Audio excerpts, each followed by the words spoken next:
his Julian is, in many ways, one of the best works of historic fiction I've ever read.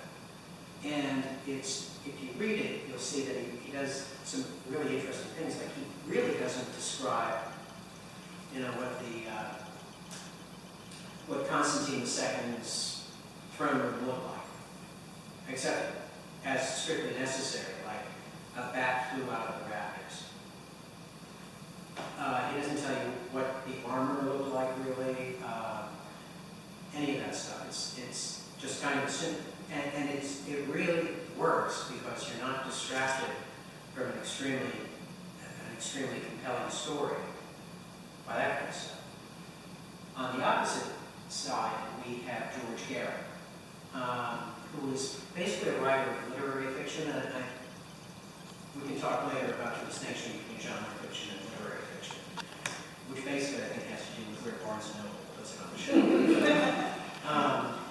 But Garrett wrote he lived on the eastern shore of Maryland, and he wrote books with some really unusually gripping titles like Do Lord Remember Me, or The King of Babylon Shall Not Come Against You. I don't even know how he got that all on the cover.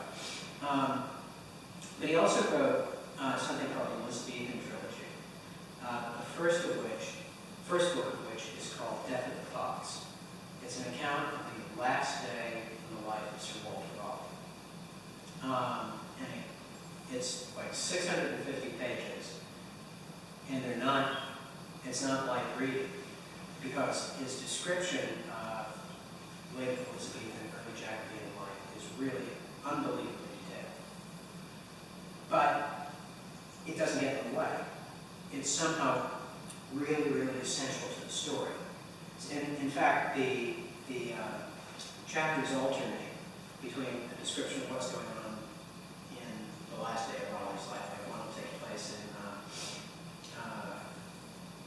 like the Lord Chancellor's house. And that'll advance the narrative, like we're killing Raleigh today, by the way, just in case you forgot. And then the following chapter will be an account of the court system. And in one chapter, Raleigh will be talking to the people at the tower with him about his adventures in South America, and then the chapter after that will be a discussion of the seafaring life, something like that. But it sounds really cumbersome, and if you're going to read it, set aside a good couple of weeks. But it really works. To get back to Gordon Dalrymple, though, I recently reread, when I say recently, in the last month, I reread Burr just to see if he did the same thing there, and he did. The dialogue isn't like jocular, present-day American, but it's not formal,